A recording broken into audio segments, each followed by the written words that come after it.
Good morning. So ഇന്നത്തെ ദിവസം ഞാൻ ജിമ്മിലും കാര്യങ്ങളിലൊന്നും പോയിട്ടില്ല. എനിക്കിന്ന് പീരീഡ്സ് സെക്കൻഡ് ഡേ ആണ്. സോ ഫുൾ റെസ്റ്റാണ്. അങ്ങനെ ഞാൻ ലേറ്റായിട്ടാണ് എണീറ്റിട്ടുണ്ടായിരുന്നത്. ഒരു 7 o'clock ആയിട്ടുണ്ട്. സോ അങ്ങനെ ജിമ്മിൽ ഇന്ന് പോകാത്തതുകൊണ്ട് കുറച്ച് ടൈം എക്സ്ട്രാ ഉണ്ടായിരുന്നു. അപ്പോൾ ഞാൻ വിചാരിച്ചു എണ്ണയൊക്കെ തേച്ച് രാവിലെ തന്നെ കുളിക്കാമെന്ന്. പിന്നെ ഞാൻ ഇന്ന് ഇതുവരെ ട്രൈ ചെയ്യാത്തൊരു ഡ്രസ്സാണ് ഇടുന്നത്. ഇത് കുറച്ച് എനിക്ക് ലൂസാണ്, കറക്റ്റ് ഫിറ്റ് അല്ല. അപ്പോൾ എനിക്ക് ആരുടെയെങ്കിലും അപ്രൂവൽ വേണം. അങ്ങനെ ആലിയ പറഞ്ഞ അടിപൊളിയായിട്ടുണ്ടെന്ന്.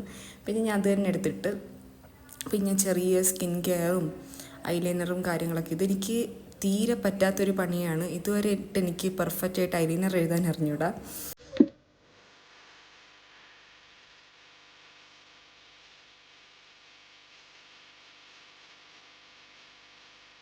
പിന്നെ വേഗം പോയി നമ്മൾ PGയിൽ നിന്ന് തന്നെ ഫുഡ് കഴിക്കാമെന്ന് വിചാരിച്ച്. ഇന്നവിടെ ദോശയും പയറ് കറിയുമായിരുന്നു. ഇത് ബെറ്ററാണ്. അല്ലെങ്കിൽ അവിടെ ലെമൺ റൈസ് കാര്യങ്ങളൊക്കെ ഉണ്ടാവാറുള്ളത്. അപ്പോൾ അത് ഞാൻ കഴിക്കാറില്ല. ഇങ്ങനെ ഇഡലി ദോശയൊക്കെ ആണെങ്കിൽ ഓക്കെയാണ്. പിന്നെ ഞാൻ കൂലി ട്രെയിലറൊക്കെ കാണുമായിരുന്നു. ഞാൻ സിനിമയ്ക്ക് ബുക്ക് ചെയ്തിട്ടുണ്ട്. സോ അതൊക്കെ ഇരുന്ന് ഒന്ന് കാണുമായിരുന്നു, കണ്ട് പഠിക്കുകയായിരുന്നു ട്രെയിലർ. ഓക്കെ, അപ്പോൾ ഇത് ഓഫീസ് കഴിഞ്ഞിട്ടുള്ള സീൻസാണ്.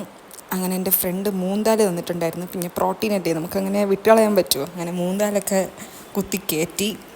ഒന്ന് ചത്ത ഒരവസ്ഥയായിരുന്നു കേട്ടോ. കുറേ വർക്കും കാര്യങ്ങളൊക്കെ വന്ന് തുടങ്ങി. പിന്നെ പറയേണ്ട ട്രാഫിക് ബ്ലോക്കും.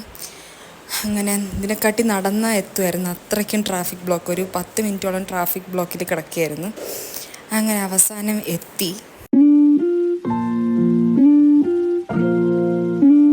അങ്ങനെ PGയിൽ വന്ന് സമാധാനത്തിൽ ഫുഡ് കഴിക്കാൻ നോക്കിയപ്പോഴേക്കും ഇതായിരുന്നു ഫുഡിൻ്റെ അവസ്ഥ. വായിൽ വയ്ക്കാൻ കൊള്ളില്ല. മുട്ട മാത്രം എടുത്ത് കഴിച്ചിട്ട് ആ നിന്ന നിപ്പിൽ തന്നെ നമ്മൾ ഇറങ്ങി ഓടി.